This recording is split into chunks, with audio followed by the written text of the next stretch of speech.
കോട്ടയം കണമലയിൽ ശബരിമല തീർത്ഥാടകർ സഞ്ചരിച്ച ബസ് മറിഞ്ഞ് അപകടമുണ്ടായി. കർണാടക സ്വദേശികൾ സഞ്ചരിച്ച വാഹനമാണ് അപകടത്തിൽപ്പെട്ടത്. 6 പേർക്ക് പരിക്കേറ്റു. ഷിനോജ് എസ് ടി ചേരുന്നുണ്ട്. ഷിനോജ്, എപ്പോഴായിരുന്നു അപകടം?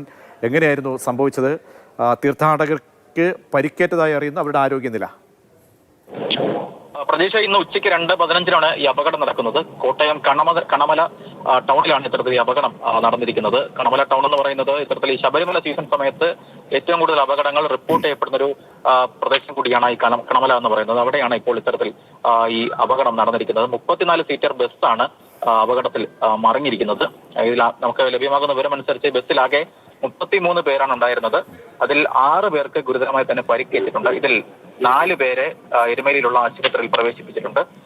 കർണാടക സ്വദേശികൾ സഞ്ചരിച്ച ബസ്സാണ് മറിഞ്ഞിരിക്കുന്നത്. ഈ നാട്ടുകാരൊക്കെ തന്നെ പറയുന്നതനുസരിച്ച് ഇറക്കമിറങ്ങി വന്ന ഈ ബസ് തിട്ടയിലിടിച്ച്, റോഡിന് സമീപത്തെ ഒരു തിട്ടയിലിടിച്ച് മറിയുകയായിരുന്നു എന്നാണ് പ്രാഥമികമായി നമുക്ക് തന്നെ ലഭിക്കുന്ന വിവരം എന്ന് പറയുന്നത്. അതിൽ പരിക്കേറ്റ 4 പേരുടെ ആരോഗ്യനില കാര്യമായ പ്രശ്നങ്ങളൊന്നും തന്നെ ഇല്ല എന്നാണ് ആശുപത്രിയിൽ നിന്ന് ലഭ്യമാകുന്ന വിവരം. ശരി, ഷിനോജ് എസ് ടിയാണ് വിവരങ്ങൾ നൽകിയത്.